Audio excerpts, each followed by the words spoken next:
سڵاوتان لێبێت خۆشحاڵم لاوقەیشنەوەی بەرنامە گیرفانی خەڵک لە گەڵتانم بۆ گفتوگۆکردن لەسەر پرس و بابەتێکی دیکەی ئابووری. لاوقەی ئەم جارەماندا گفتوگۆکەین سەبارەت بە مەلەفی نەوت لە هەرێمی کوردستاندا. زۆر ئەوترا نەوت ئەبێت بە چرای خۆشگوزەرانی، بەڵام ئایا ئەپرسین نەوت لە هەرێمی کوردستان چرای خۆشگوزەرانیە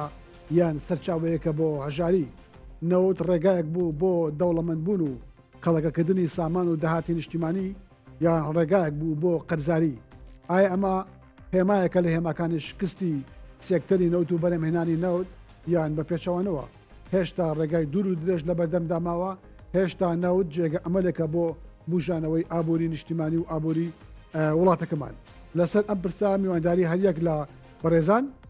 محەممەد کاوانی پسپۆڕی نەوت و غاز و دکتۆر ڕێبین سەلام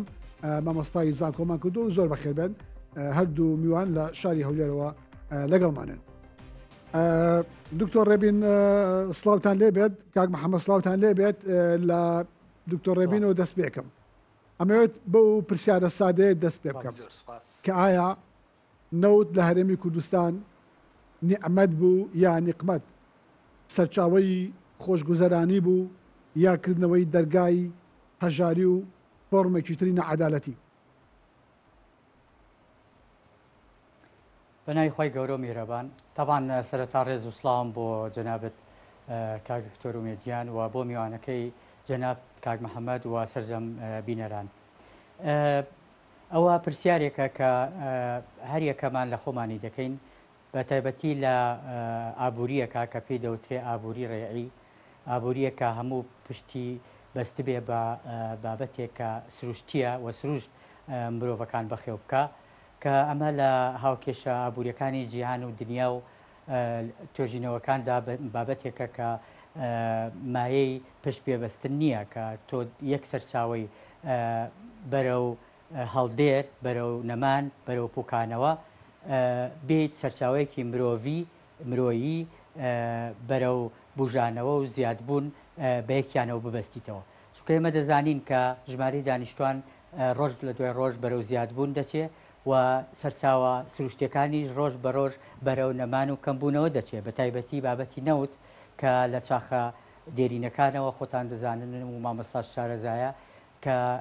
لە ڕێگەی چەند کارلێکێکی بە ملیۆنیان ساڵ ئەو بڕەنەوتە لە ناو زەویدا، لە ناو سکی زەویدا دروست دەبێت، کەواتە ئالێتی و عملیەتی دروستبوونەکەی زۆر کۆنا و ڕوو لە نەمانە، نەک ڕوو لە نوێبوونەوە، بەڵام مرۆڤایەتی ڕوو لە نوێبوونەوە زیاد بوونە. بۆیە ئەم دوو هاوکێشەیە کە ببەستی بە یەکەوانێ بە تاکید وە تاکە سەرچاوەشت بێ، یعنی 96% عێراق و کوردستان پشت بە نەوت دەبەستێت، چونکە سەرچاوەیەکی حازر بەدەست و مفت دکتۆر بە ئارەقڕشتن. من دەمەوێت ڕاستەوخۆ وەڵامی پرسیارەکەم دەستکەوێت لە بەڕێستەوە، وەڵامی جنابتم دەستکەوێت. بەو جۆرە پشتبەستمێنانی نەوت مافێکەوەیە بۆ هەموو میلەتێک، بۆ هەموو نەتەوەیەک، بۆ کوردی شێشەکە لەوانەیە کە مافی خۆیەتی وەکو هەموو خەڵکیکی تر سوود دە و سامانە سروشتی وەربگرێت کە ناوی نەوتە. بەس پرسیارەکەی ئێمە ئەوەیە ئەم نەوتە بەدبەختی بۆ خەڵکی ئێمە هێنا یان بە پێچەوانەوە نەوتێکی فرۆشتنی نەوت بە شێوەی سەربەخۆ سیاسەتێکی شکست خواردوو بوو، ئەمە ئاکامەکەتی ئەمڕۆی بینین یان بە پێشەوانەوە دەستکەوتی زۆری ئێمە نایبینین؟ لە حقیقەتە ئێمە دەبێ بزانین پێش فرۆشتنی نەوت بارودۆخەکە چۆن بووە. ئێمە پێش فرۆشتنی نەوت موچە و بودجەی هەرێمی کوردستان بڕێنراوە لە 2013دا پێش ئەوەی کە بە فەرمی ئێمە یەک بەرمیل نەوت بفرۆشین بە دەرێ. دوای ئەوە لە 2014دا بە شێوەیەکی ناچاری نائیلاجی هەستان بە فرۆشتنی ئەو نەوتەی کە هەمانە و شەڕێکی داعش هاتووە بەر یەخەی گرتوین و 4 ساڵی ڕێک لە 2014 بۆ 18 دینارێک بودجە و موچە بۆ خەڵکی کوردستان نەنێراوە لەلایەن بەغداوە. یعنی بەس پێشەوەی ئێمە نەوتەکە بفرۆشین لە 2013دا ئێمە بابەتی موچەی خەڵکی کوردستان و فەرمانبەران و مامۆستایان کرایە بە کارتێک وەکو فشارێک لەسەر هەرێمی کوردستان بەکارهێنرا. بەپێی مادە 112 دەستوری عێراقیش ئەو بڵێن بیرەنەوتانەی کە هەتا 2012 لە بەرهەمداندا بوون، ئەوە حکوومەتی فیدراڵی دەبێت سەرپەرشتی بکات و بیفرۆشێت و بازاڕکارێکی بۆ بکات. بەڵام لە دوای 2005 و ئیقرارکردنی دەستوری فیدراڵی 2005 ئیقلیمەکان یا هەرێمی کوردستان مافی خۆیەتی کە ئەو بەرهەمێنانە بکە مافی خۆیەتی ئەو بەرهەمێنانە بکە بە پێی مادە 112 1 دیناری بوجەی بۆ نەنێراوە بە پێی ئەو ڕووداوانی کە لە واقعی حاڵا بینیمان و شاید حاڵ بووین و بێزگەلەوە شەڕێکی داعشی تااقەت پرۆکێنی پڕمەسرف خەڵکی کوردستانی کردووە و ئێمە گورگان خواردو بکەین بەجێ هەڵڕای بەسەریە ئەمە ئەو بڵێم کە بڕینی بودجە لەلایەن بەختاوە ئەنجامی سیاسەتی فرۆشتنی سربەخۆی نەوت بوو و نەک بە پێچەوانەوە یعنی بودجەی هەرێم برا لە بەرەوەی کە تۆ نەوت ئەفرۆشی بە بێگەڕانەوە بۆ بەغان نەک بە عکسەوە خۆی نە یعنی ئەگەر ئارزی جەنابەت بکەین بە پێی ڕووداوەکان جەنابەت شارەزاتری لە 2013 ئەواخری 2013 لە سەردەمی بەڕێز مالکیدا ئێمە پێشەوەی هیچ عقدێک و هیچ نەوتێک بفرۆشین بە دەرێ بوجەکەمان بڕێنرا و لە ناچاریدا دوای ئەوەی لە حوزەیرانی 2014 هێرشی داعشمان کرایە سەر ناچار بووین ئەوەی بن عردێ بێنین سەر عردێ و بیفرۆشین کورد دەڵێ ماڵی سپی بۆ ڕۆژی ڕەش یعنی نەوتی ڕەش بۆ ڕۆژی ڕەش بەکار هات بۆیە ئەگەر ئەوەشمان نەکردبایە ئێمە داعش 10 کیلۆمتر لە ئێمەوە دوور بوو مووسڵ سنوورێکی گەورە و دوور و درێژی هەبوو لەگەڵ هەولێرە یەک خەندەق لێدان 3 ملیۆن دلاری تێچوو کاتێکە شەڕی داعش ڕوویدا و هیچ ئامادەکاریەکیش نەبوو بۆ شەڕێکی ئاوای تااقەت پرۆکێن کە بڵێن یەخی کوردستان و عێراقیش بگرێتەوانێ مەسەلەکە لەگەڵ ئەوەی ئەو ڕووداوە لە لانکاوە ڕوویدا بەغداش دەستی لێبەرداین یعنی بودجەی خەڵکی بندەستی داعشی 4 ساڵ 4 ساعت تاخیر نەکرد و دەینار مۆزەفەکانی بڵێن محافەزەی نینەوە ئەوەی مووسڵ معاشەکانیان وەردەگرت ئەوەی کوردستانیش 4 ساڵی ڕێک 1 دینارمان بۆ نەنێرا و مەسەلەی سیاسەتی سەربەخۆی نەوت نەبووە سەبەبی ئەوەی کە بوجەمان ببڕێ بەڵکو ئێمە پێش ئەوەی کە هیچ نەوتێ بفرۆشین بودجەی کوردستان بڕێنرا لە 2013دا پاشان ئێمە لە 2014دا و لە شەڕی داعشا بە ناچاری نەوتەکەی خۆمان فرۆشت و جاری سەربەخۆیی ئابووریماندا و تێبینێکی دیکە هەیە ئەمڕۆ بەغدا چاوی لەو بڕەنەوتەیە کە کوردستان وەبەری دەهێنێ وەبەستێتەوە بە مەسەلەی موچەوە باشە بابی خێنەوە بیری خۆمان ئەگەر ئەوەشمان نەبوو بە خۆ ئێستا دەستمان لە بنی هەمانەکە دەردەچوو و بەغدا هەر دینارێکیشی بۆ لەنەرادی یعنی ئەگەر ئێمە نەوتەمان نەبووە ئێستا مامەڵە و دالوستانەکە لەسەر چی دەکرا ئەوە لە قۆناغی دووەمایە لەوەدا کە دواوی بەناچاری نەوتەکەمان فرۆش پاشەوەی کە موچەکەمان بڕێنرا بەڵێ زۆر سوپاس دەکەم کاک محەممەد بێگومان ئێمە زانین لە 2014 یان پێشترەوە بودجێ کوردستان بڕا بەغدا نردنی پشکی بودجێ ڕاگرت لە کاتێکە لە 2004ەوە تا ئەو کاتێک کە بڕا تا 2014 بە بەردەوامی ئەهات بڕینی ئەم پشکە بودجێ هەرێمی کوردستان ئەنجامی سیاسەتی نەوت بوو یان بەعکسەوە هەرێمی کوردستان نەوتی فرۆش لە بەرەوەی بەغدا سەرچاوی بژەوی قوتی خەڵکی بڕی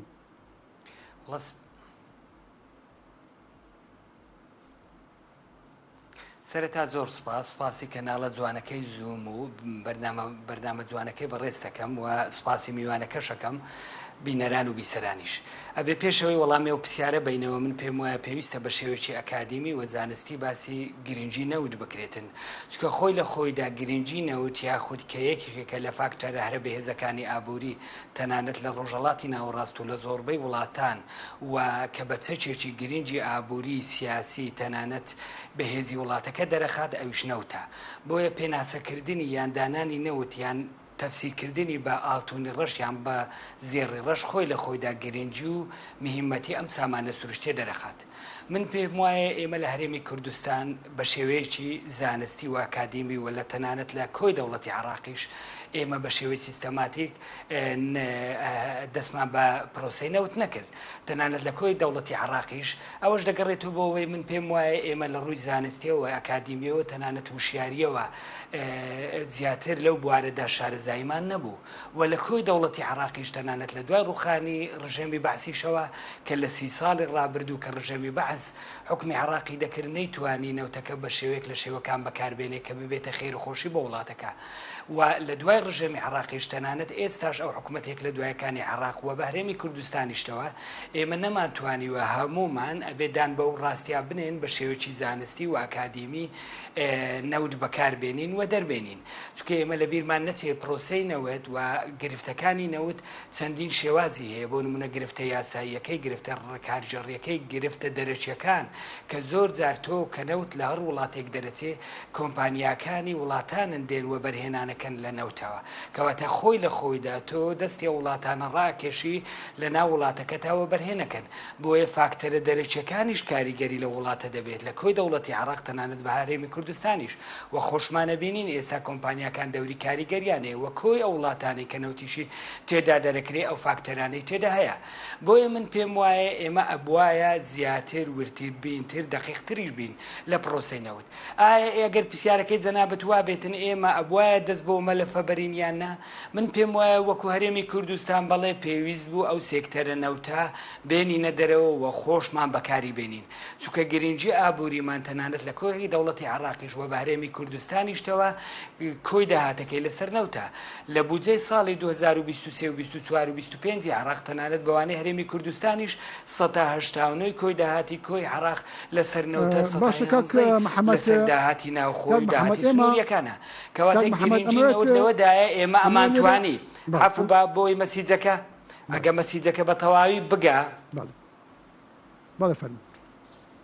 ئەمە ئەو مەسیجەکە لێرەوە بگەینم ئێمامان توانین نەوت دەربکەین و پرۆسەی نەوت بینین و فاکتەرێکی بەهێزمان بێ بۆمان بەڵێ هەتا ئێستا تەواوە دەسەڵات بەکاری بێنێ محارەزە بەکاری بێنێ گرنگەوەی نەوتت هەبێتن فاکتەرێکی گرنگە بەڵام ئەوەی تێدا من پێم وایە سەرکەوتونە بوون لە شێوازی بەڕێوەبردنەکەی کە کۆی عەقڵیەتی تەنانەت ڕۆژهەڵاتی ناوەڕاست بە دەوڵەتی عێراقیشتەوە لە ڕووی بەڕێوەبردنەکە سەرکەوتونە بوون و ئێمە بینین ئەو کێشانەی کە ڕوویداوە من لە سەرەتادا لە زۆربەی چاوپێکەوتنەکانیشان من پێم وابوو لەبەر جیاوازیمان لە ڕووی یاساییەوە کە جۆری گرێبەستەکانی هەردوو لا جیاواز بوو لە ڕووی ئیدارنەدان و کارجێڕیەوە هەتاکو ئێستا لە کۆی دەوڵەتی عێراق یاسایەکی تایبەت بە نەوتمان نییە تەنانەت 4 جەلسەی پەرلەمان گۆڕدراوە یاسای نەوت و گاز دەرنەچووە لە کۆی دەوڵەتی عێراق تەنانەت لە هەرێمی کوردستان یاسای ژمارە 11 ساڵی 2008 بوو ئەویش دادگای فیدرالی ڕایگرت کەواتە خاڵی یەکەممان لە ڕووی یاساییەوە هێشتا نەمانتوانی نییە یاسایەکی تۆکمە و گرنگمان هەبێ لە بواری نەوتیدا و لە بواری کارجێڕی و ئیداریوە نەمانتوانیوە بۆ نمونە زانکۆی باشتر لە ڕووی ئەکادیمی و کادیری باشتر لە بواری نەوتیدا دروست بکەین لە ڕووی بەشی سێمیشەوە لە ڕووی ئەوەی لە ڕووی چاودێریەوە من پێم وایە بە هەمان شێوە لە ڕووی چاودێریشەوە گرفتمان هەبووە کە نەمانتوانیە چاودێریەکی گرنگ هەم لەوەی هەرێمی کوردستان تەنانەت لە کۆی دەوڵەتی عێراقیشدا بکەین بۆی بتوانین پەرلەمانی کوردستان یان لە ژنە چاودێریەکان یان تەنانەت وەک وەزارەتەکە خۆشیان هەردوو وەزارەتی نەوتی عێراق نەیتوانیوە وەکو پێویست ئەم گرنجە بەو کادرانە بدا بەڵێ لە لە هەردوو ئێمە لە هەرێمی کوردستانە بەر لە پرۆسی دەستپێکردنی نەوت لە هەرێمی کوردستان بودجەیەکی دیاریکراو بە پێی ئەو حیسەی لە ناو بودجێ عێراقا هەیبوو ساڵانە 7 ملیار 8 ملیار بە کاملی ئاهاتە ناو هەرێمی کوردستانەوە خۆشگوزەرانێکی باش ڕووی لە هەرێمی کوردستان کردبوو دەرفەتێک بوو بۆ بوژانەوەی ژێرخانی ئابووری هەرێمی کوردستان بەڵام ئەم دەرفەتە لە دەست درا بەهۆی سیاسەتێکەوە کە پێی دەوتێ سیاسەتی فرۆشتنی نەوت بە شێوەیەکی سەربەخۆ لە کاتێکە ئێمە قانونی نەوت و غازمان نەبوو لە پەرلەمانی عێراق تا هەرێم لەژێر چەتری ئەو قانونەیە سوود لە نەوتەکەی خۆی وەربگرێ و دەرهێنانی نەوتەکە نەبێ بەدبەختیەک و نەبێ بە پاساوێک بۆ بڕینی بودجەکەی کارێکی لەم شێوەیە قەڵەیەکی ستراتیژی نەبوو کە کوردی بەم ڕۆژەگەیان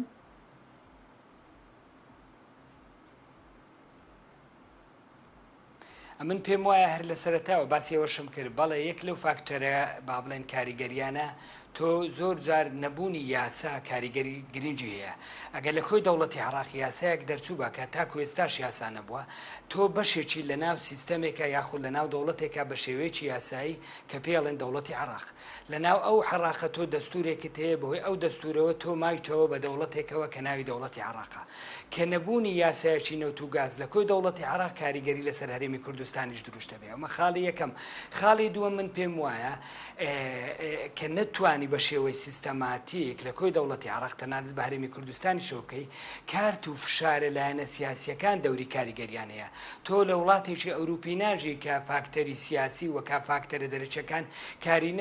کاریگەری نەبێت لە کۆی پرۆسەی دەوڵەتداری یاخود لە کۆی پرۆسەی ئابووریت. بۆیە فاکتەرە سیاسیەکان و فاکتەرە دەرەچیەکان تێکەڵی بواری نەوت کراوە و ئەمەش فاکتەر بوو بەهۆی ئەوەی کە ئێمە وەکو هەرێمی کوردستان دان بەوە دابنین کە ئێمە تەنانەت ئەوانەی کە لە پرۆسەکەشا بەشدار بوون دان بەوە دادنێن کە دەستیان بردووە بۆ پرۆسەیەک شارەزاییەکیان نەبووە. من تەنها خاڵێکی گرنگ زۆر لەو بوارە باسەکەم بۆ نمونە گرێبەستە نەوتیەکان. ئەو گرێبەستەی ئێمە کردومانە لە جۆری پشکدار لەبەر هەم بووە. ئەم جێرە گرێبەستەی کە لە دەوڵەتی عێراق کرێت جۆری خزمەتگوزاریە کە سێرڤیس کۆنتراکتی پێ دەڵێن. ئەم دوو جۆرە بەڕێوەبردنە لە جۆری یەکەم کە ئێمە لە هەرێمی کوردستان کردومانە بێ پارەیەکی زۆرت هەبێ ئینجا توانی جۆری دوم کە سێرڤیس کۆنتراکت بکەیت. بەڵام حکوومەتی هەرێمی کوردستان بەهۆی نەبوونی ئابووریەکی باشی هاتووە ڕیشتی کردووە جۆری گرێبەستەکانی کە کردووە لەگەڵ کۆمپانیەکان جۆری پشکدار لەبەر هەم بووە. هەر بۆ ئێستا کۆمپانیەکان کاریگەری زۆریان هەیە لە ناو دانوستانەکاندا لە نێوان حکوومەتی ناوەندی و حکوومەتی هەرێمی کوردستان.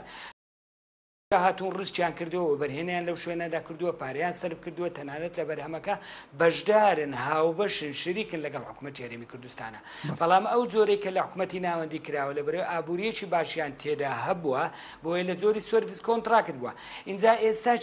کێشەکە لەوە دروستە بێ دەسەڵاتەکان چییە؟ تۆ وەکو با بڵێن هەرێمێک کە بە پێیەکی دەستور هەرێمێکی دیاری کراوی و حەقێکی دەستوری خۆت بۆ دیاری کراوە بەڵام بەهۆی نەبوونی یاسای نەوت و گاز تۆ لە ڕووی یاساییەوە نازانی دەسەڵاتەکانت چیە لە ڕووی کارژێڕی و ئیداریەوە لە ڕووی کارژێڕیەوە دەسەڵاتەکانت لە ڕووی گرێبەستەکانەوە. بۆیە ئەگەر من پێم وایە یاسایەک هەبوایە لە کۆی دەوڵەتی عێراق بارێمی کوردستانیش کێشەکان کەمترە بوو. بەڵام من دان بەوە دادەنێن کە ئێمە هەتا ڕادەیەکی باش سەرکەوتوو نەبووین لە فرۆشتنی نەوت. باش زۆر سپاس زۆر سپاس کاک محەممەد. دکتۆر ڕێبین دەگەڕێمەوە لای بەڕێزت. یەکێک لە مشکلەکان لە نەوتی هەرێمی کوردستان بریتە لە جۆری گرێبەستە نەوتەکان وەک کاک محەممەد ئاماژەی پێکرد. ئێمە ئەو گرێبەستانەی کراوە هەمووی بە گرێبەستی هاوبەشێتی یا بە عقودی مشارەکە کراوە لە کاتێکە عقودی مشارەکە بۆ ئەو شوێنانەیە کە مجازەفەی گەورەی تایە. یعنی بۆ نمونە کۆمپانیایەک دێت لە ناو زەریایەکی گەورەیە ئەڵێ من نەوت ئەدۆزمەوە ملیارێک دۆلار سەرفەکە ڕەنگە ناو ئەو زەریایە نەوتی تیان نەبێت ملیارە دۆلارەکەی بڕوە. بۆیە دێت لەگەڵ دەوڵەتەکە بە عقودی مشارەکایکە ئەڵێ من نیوەی فرۆشتنی ئەو نەوتەم ئەوێت. بەڵام لە هەرێمی کوردستان خاکەکە بۆنی نەوتی لێ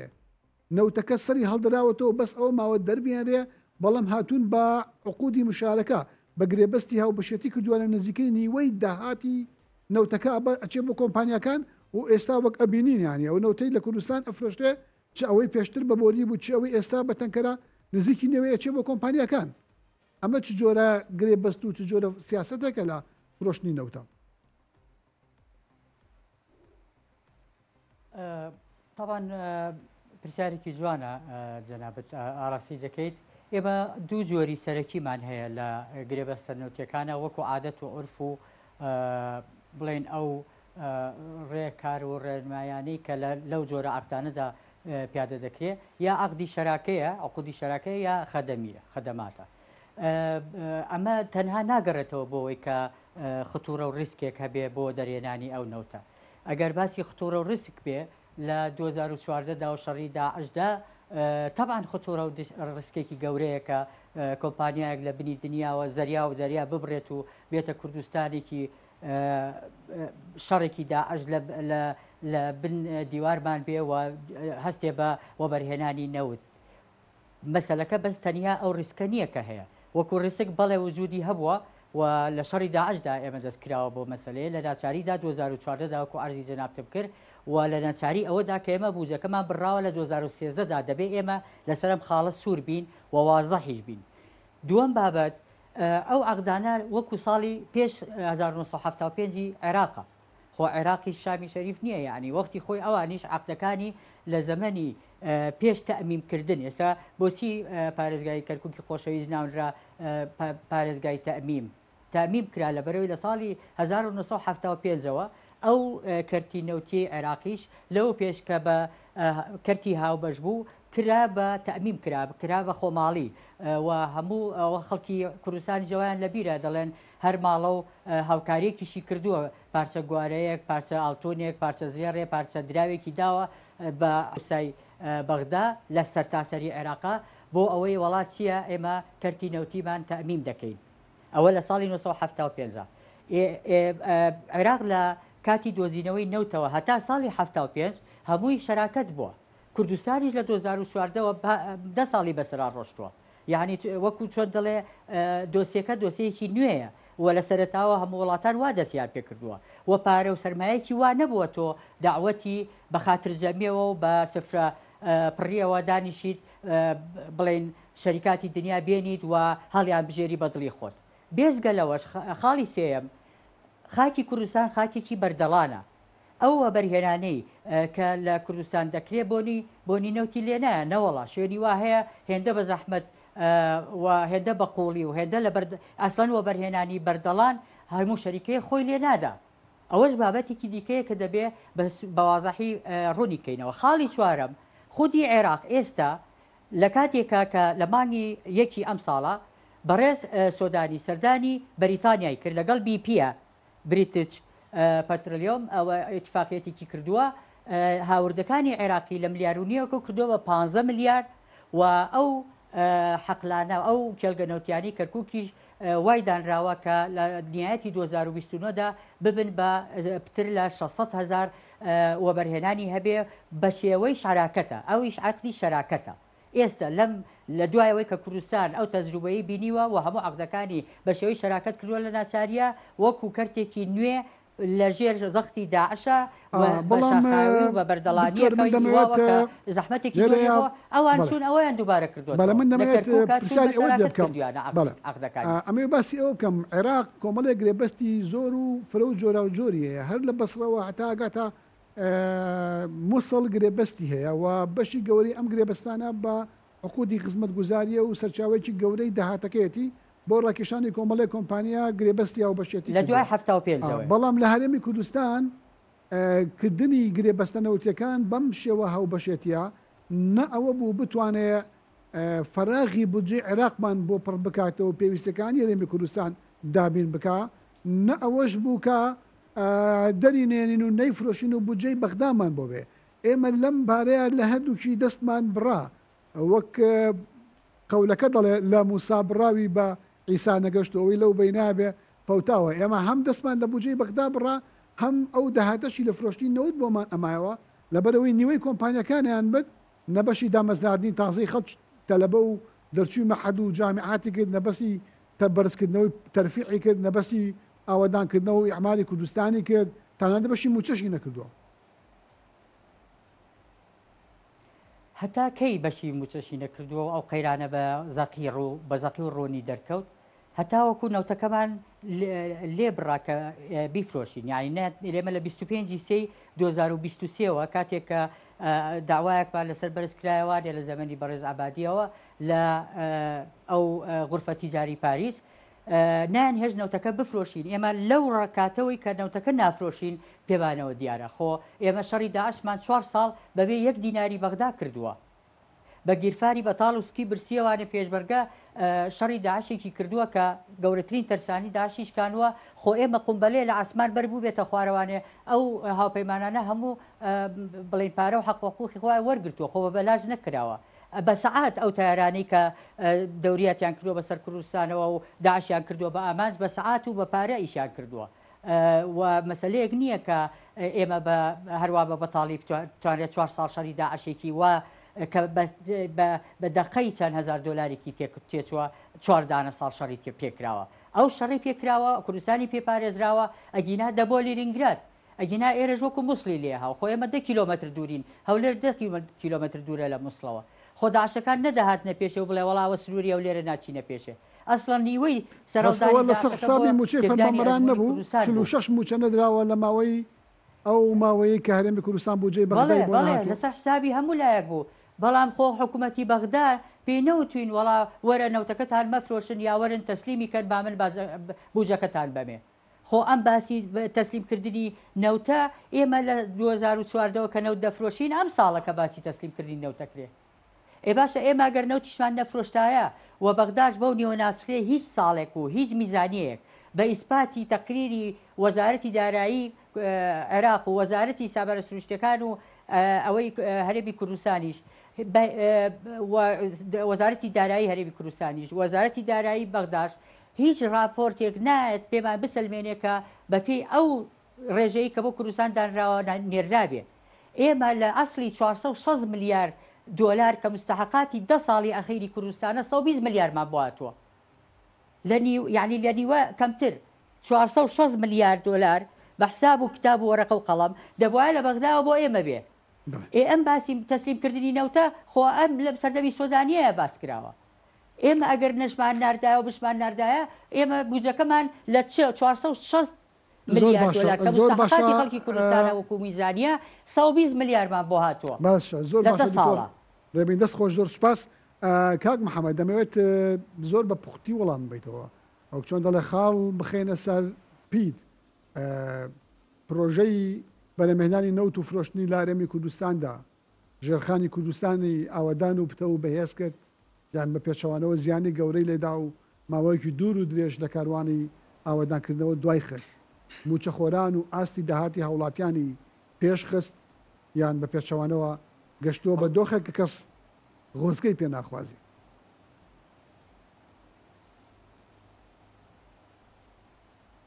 وەڵام من هەمیشە لە هەموو چاوپێکەوتنەکان دیارە بە شێوەیەکی ئەکادمی و زانستی جوابی وەڵامەکانە دەمەوە چکە کەسێکی پیشەیمە و بەداخەوە ئێمە لە هەرێمی کوردستان زۆر شتمان دابەش کرد ئیدارەمان کردە دوو باش تەنانەت ڕەنگەکانمان دابەش کرد لە پرۆسەی نەوتیشە لە نێوان دەسەڵات و ئۆپۆزیسیۆنە و دابەشبوونەمان کرد و بارە کۆمەلگامان لێکترە دابەش کرد. ئەمن وەکو کەسێکی زانستی من پێم وایە دیسانەوە ئایڵێم وە لە زۆربەی چاوپێکەوتنەکان لە سەرڕێک ڕێیەکەی خۆمە مەکوڕ بوو مەویش ئەوەیە گە دەسەڵات ئەو وڵاتە با بڵێن بەڕێوە ببە و پۆزیسیۆن بەڕێوە ببە سێکتەری نەوتی سێکتەرێکی گرنگە و بواە ئەو نەوتە دەربێنرێ وەکو سامانێکی سروشتی بە ڕێک و پێشی بەکار بێتن و یەکێک لە هەنگاوە هەرێ گرنگەکان کە حکوومەتی هەرێمی یاخود هەر لایەنێکی تر کردبێتی دەرهێنانی سامانێکی سروشتی و فاکتەرێکی بەهێزی وەکو نەوت و گاز کە بکەویتە ناو نەخشە سازی وزەی جیهانی کارێکی باشە ئەلێرەوە. بەڵام ئایا چۆن بەڕێوە بردووە چۆن بە شێوێکی زانستی دەستکاریت کردووە چەند لە ڕووی ئەکادیمیۆ سەرکەوتو بوو چەند بەڵام من لەم قسانی تۆ وەڵامەکەم دەست ناکەوێت کاک بواری نەوتیت پێکێناوە سەنگاندنی تۆ بۆ کادیری باش دۆخەکە وەڵامی پرسیارەکەی ئێستا باسیەوەکەم بکەومە ئەزانم ئەچما ئێستا وەڵامی تۆشە دەمەوە بۆیە تۆش لە وەڵامەکە بە شێوەیەکی گشتی دەستت کەوێتن وەڵامەکە. ئێمە لە هەرێمی کوردستان نەک تەنها سێکتەری نەوتیت لەوانەیە زۆربەی سێکتەرەکان تەنانەت لە داهاتی ناوخۆش لە زۆربەی بوارەکانی تر سەرکەوتون نەبووینە. ئەوە شتێکی واقعە تەنانەت وابزانم زۆربەی با بڵێن لە زۆربەی کابینەکانە ئەوە بە شێوەیەکی گشتی گوتراوە. بەڵام ئایا ئێمە ئەتوانین لە ئێستاوە ئەوەی ڕۆیش کۆتایی پێیان لە دوایەوەی کە گفتوگۆمان لەگەڵ حکوومەتی هەڕا کرد دوایەوەی بە سربەخۆی نەوتمان فرۆش دوجار هاتین ئێستا ڕێکەوتنێکمان لەگەڵ حکوومەتی ناوەندی کردووە بۆی بتوانین بە شێوەیەکی گشتی نەوتی هەرێمی کوردستان بفرۆشێ و لەمەش لە بودجێ عێراقدا هاتێکت دەستکەوێتن. ئێمە چۆن نەتوانین ئەبرە و بەو بوارە بدەین بتوانین بواری نەوتی بکەینە بوارێکی زانستی و ئەکادیمی و بە شێوەیەک لە شێوەکان بۆ خزمەت گوزارەی هاوڵاتیانی هەرێمی کوردستان بێ. ڕاستە لە هەندێک بواردا ئێمە سەرکەوتو نەبووین بۆ نمونە تەنانەت تاکو ئێستا نەمانتوانی بە پاڵاوگەی تایبەتی کە سەر بە حکوومەتی هەرێمی کوردستان بێت لە بواری نەوتی دروست بکەین بۆی مشتەقاتی نەوتی هەر یەک لە بنزین و لە غاز و لە بابڵان نەوتی سپی ماڵان دابنین تەنانەتەوە دووسێ پاڵگاوی هەمانە پاڵاوگەی کردی تایبەتن. ئەوە یەک لەو کێشانەیە کە ئێمە سێدا سەرکەوتو نەبوونەوە خاڵی یەکەم. خاڵی دووەم کە ئێمە تێدا سەرکەوتو نەبوون من پێم وایە ئەویش ئەوەیە ئایا توانی ومانە وەکو وەزارەتی سامانە سروشتیەکان بتوانین کە تاک بە تاچی حکوومەت هاوڵاتیانی هەرێمی کوردستان لەوە دڵنیا بکەینەوە کە شێوازی فرۆشتنی نەوتەکە شێوازی ڕەوانەکردنی لەوانە هەمومان بە شێوەیەک لە گشتەکان وەک کۆی هاوڵاتیانی هەرێمی کوردستان ڕەخنەیان تێدا هەبووە. تەنانەت ئێمە ئەوانەی کە لە بابڵێن لە ڕووی ئەکادیمیەوە لە بوارەوە کار دەکەین و خەڵکی ئاسایی شەقامیش بە هەمان شێوە. بەڵام ئەوەی گرینگە بابەتانەکە من ئەڵێم کاک محەممەد پرسیارێک ئەگەر مۆڵەت سێکتەری سامانە سروشتیەکان سێکتەرەکانی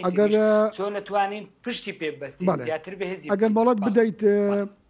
بێگومان وەک سەرەتا ئاماژەم بەکەت پرەنسیپێکی گشتی بەرەمێنانی نەوت مافی هەموو نەتەوەیەکە بە ئێمەشەوە بە کوردیشەوە بەڵام ئێستا وەرەسەری بودجەی 2025 دەوڵەتی عێراقەکە پشکی هەرێمی کوردستان لەو بودجەیە یا لە 2024 تا ڕادەیەک نزیکە لەم ڕقەمەوە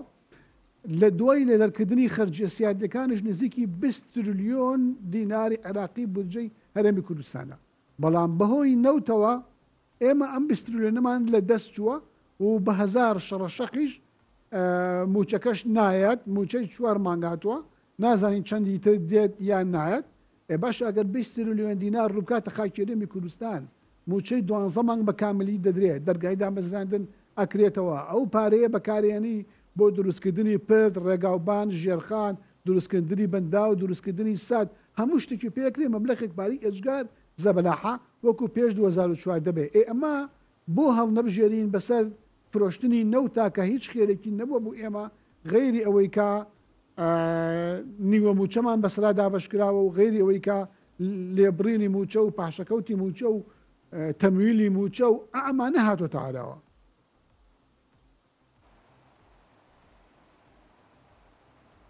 من لە سەرەتای بەرنامەکە ئاماژەم بەچیدا بۆ تۆ لە فرۆشتنی سربەخۆی نەوتە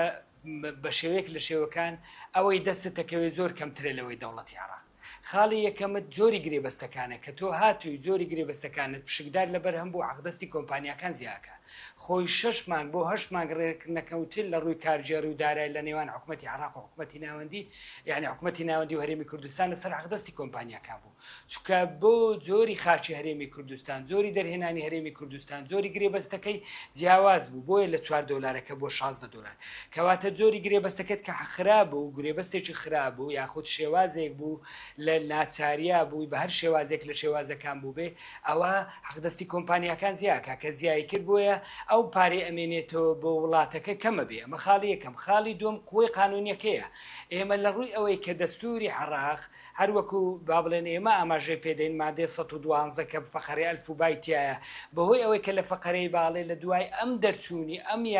ئەم با بڵێن دەستورەوە هەر نەوتێک لە هەر شوێنێک دەرهات ئەبێ بە هاوبەشی بێ لەسەر ئەو وشەی بە هاوبەشیەوە دادگای پاریس 2000 نەوتی هەرێمی کوردستانی ڕاگرت کەواتە نەوتەکەی ئێمەش لە ڕوو قانونیەوە ئەو قووەتەی نەبوو بۆیە بە کەمتر ئەفرۆشا قووە قانونیەکە دەورە بینێتن ئەوە خاڵی دوم خاڵی سێم لە ڕووی کارژێر ڕووی داراییەوە تەنانەتە وڵاتانی دەوروبەری هەرێمی کوردستان خۆمان نەزانین هەموو دژی هەرێمی کوردستانن یاخود بەهۆی بوونی کورد لەو ناوچانەدا چ لە تورکیا چ لە ئێران بە شێوەیەک لە شێوەکان وا لە تۆ ناکات کە تۆ بتوانی ئابووریەکی بەهێزتە بێ ئەم سێ خاڵە گرنگە وای لێ کرد کە دەستکەوتنت لە فرۆشتنی نەوت زۆر کەمتر بێ لەوەی کە ئەچیتەوە بۆ حکوومەتی ناوەندی زۆر سپاس جیاوازترە جۆرە قووە قانونی کەمترە بۆیە من پێم وایە ئێستاش باشترین بۆیە ئێمە پەرە وەکو ئەوە ڕێی خۆم بۆی پەرە بە کەرتی نەوتی بدەین و کەرتی نەوتی گەشە بکەین بۆیە 2000 گەڕانەوە بۆ بەغدا فاکتەرێکی گرنگ دەبێتن بۆ سەرکەوتنی ئەو کەرتە بەڵێ زۆر سپاس دکتۆرە بینەمەوێ هەمان و پرسیارە ئاڕاستە بکەم ئێمە لە ساڵی 2025 بۆ نمونە لە خشتەکانی بودجەوە لە 2024 نزیک ڕقەمێکی لەو شێوەیە 20 تریلیۆن دیناری عێراقی لە دەسەدەین بەهۆی ئەوەی کە نەوتمان ڕادەست نەکردووە و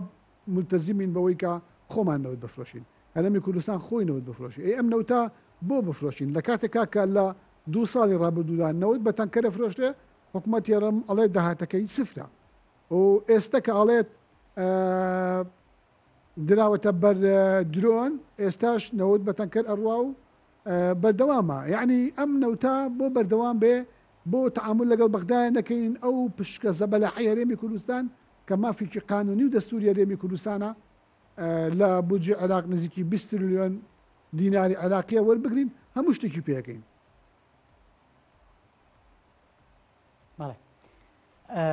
لە ڕاستیە کاک دکتۆر هەندێک تێبینی هەبوو لەسەر وتەکانی مامۆستای بەڕێزی میوان لەگەڵ حرمەتمان بۆ جەنابی ئێمە بەس وەکو تێبینێکی گرنگ حکوومەتی ناوەندی ئەوە حکوومەتی مرکزی پێ دەڵێن ئەوە لە زمانی پێش بە فیدراڵی بوونە پێش ئێمە دەبێ بڵین حکوومەتی فیدراڵی وەگەڕانەوە بۆ ئەو مرکزی بوونە طبعا بە ئەنقەز نییە مامۆستای بەڕێز بە ئەنقەز نایڵێ بەڵام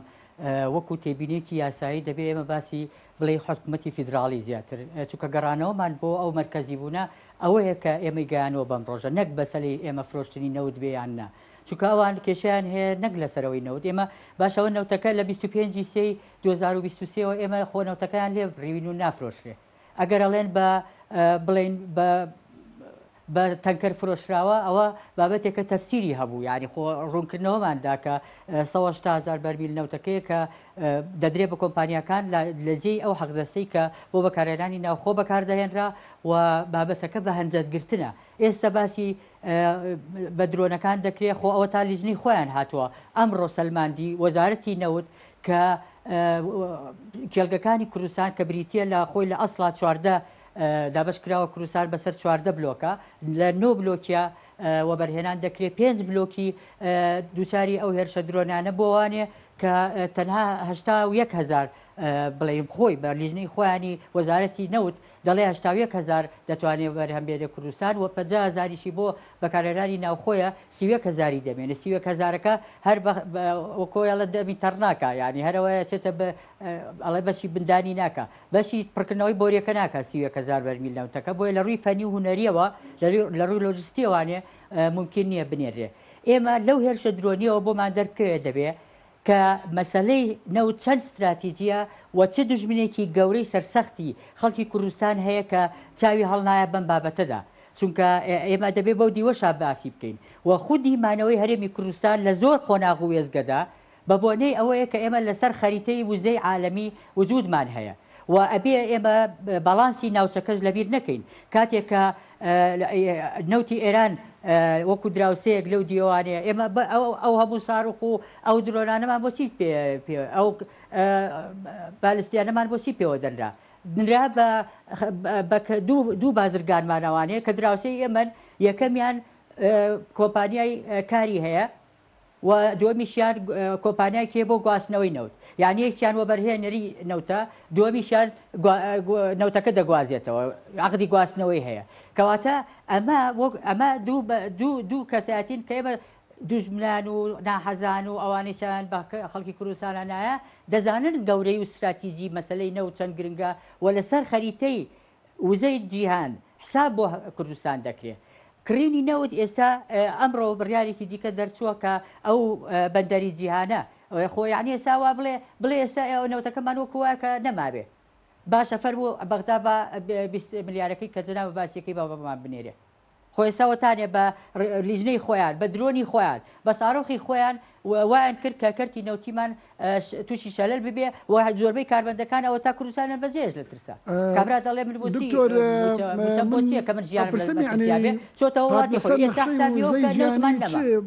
باشە بابێتە سەرخەت و وڵاتێکی وێران و قەرزارت دەبێ وڵاتێکی دەبێت لە 120 میلیارد دۆلارەوە قەرزار بێ گەلێکت هەبێ برسی بێ گەلێکت هەبێ چەندین مانگ موچەی وەرنەگرت بێ لە ماوەی 10 ساڵی ڕابردوودا زیاتر لە 22 موچە دابش نەکرابێ یعنی 2 ساڵ خەڵک بەبێ ئەوەی نەوتێکی لەم شێوەیە جەدوای چییە بۆ خەڵک بۆ ژیانی خەڵک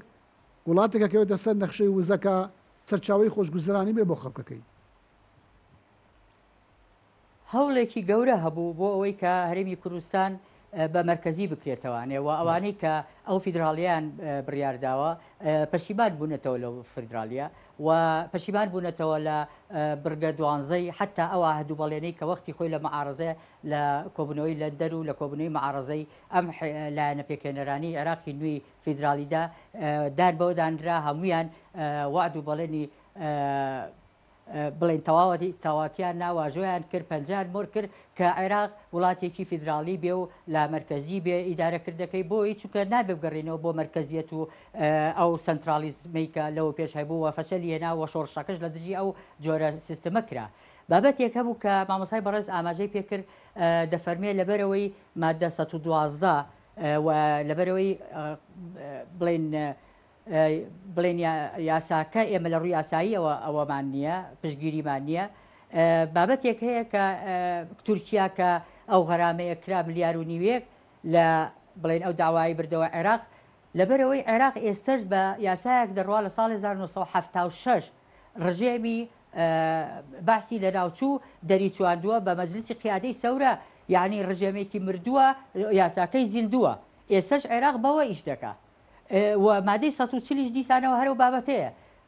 قەراری مەجلیسی قیادی سەورە لە 1975 بۆ پارچەکردنی پارێزگای کەرکووکی خۆشەویست و ئەوەی کە چەمچەماڵ و کەلار و کفری و ئەوانەی لێدابڕان و خستی سەر سلێمانی و ئەو شوێنە ئیداریە زۆرینەی کورد بوون و دابەشکاریەکەی تیاکراوە ئەو زەویانی خەڵکی کە لێرە داگیرکرا ئەوەش هەر بڕیارەکەی ئەو ڕژێمەیە ئێستا زیندووە بڕیارێکی زیندوی ڕژێمێکی مردوو عێراق بەڕێوە دەبا ئەمانە بابەتێکی تریش هەیە ئایا بارودۆخی کوردستان باشترە یان عێراق ئێمە ئەومان لەبیر نەچێ عێراق وڵاتێکە 100 ساڵە خەریکی ناوت فرۆشتنە خەریکی ئەوەیە کە بڵێن ئاڵتونێکی زۆری هەیە لە یەدەکا پارەیەکی زۆری دۆلاری هەیە لە یەدەکا وڵاتێکی زۆر دەوڵەمەنە بەڵام ئایا هەموو دانیشتوویەکی ناوەڕاست و خواروی عێراق ئاوات بەوە ناخوازێ بێتە شاری سلێمانی خۆشەویست زیاد لە هەولێر بستە عەرزێکی هەبێ و وێرانەیەکمان دەستکەوت بوو نەوتە کراوە هەبووی دکاک دکتۆر زۆر سپاس ئێمە کاتی بەرنامەکەمان تەواو بوو ئەگەر پەیامێک قسەیەکت هەبێ بەڕێستان بەرە کۆتاییاتی بەرنامەکە فەرمون ئاخیرەمین شت ئەوەیە بەڵێ ئاخری من بابەت کە دەمێ بە جەنابتو هەموو لایەکی بڵێن ئەوەیە کە ئێمە مێژوەکە نابێ پارچە پارچە بکەین دەبێ وێنە کاملەکە ببینین بەیەکەوە کار و کاردانەوەکان ببینین و ممکن نییە خراپترین دەسەڵاتی خۆماڵی کوردی دڵسۆزترە لە دەسەڵاتێکی لە باشترین دەسەڵاتی بێگانە بەڕاستی و ئەوەی لە 100 ساڵە بۆ کوردستان و هەولێر و سلێمانی نەکرا لە 100 ینی لە 100 مانگە لە کوردستان و هەولێر و سلەیمانیا بینیمان و ئەو نەشونمایی کە ڕووی داوە هەمووی بەو ناڵین کەم و کوڕی نییە کەم و کوڕی هەیە دەکرا باشتر بکرابایە بەڵام ممکن نییە ئێمە ئەو تەجروبەی ئێمە کە 100 جار باشترە و داجەحترە لەوەی عێراق بەڵێ زۆر سپاس کاک محەممەد فەرموو جەنابەت فەشەلمان پێهێناوە بە پێچەوانەوە ئێمە سەرکەوتنیش هەر بۆ خەڵکی کوردستانە بێت زۆر سپاس دکتۆر ڕێبێن فەرموو کاک محەممەد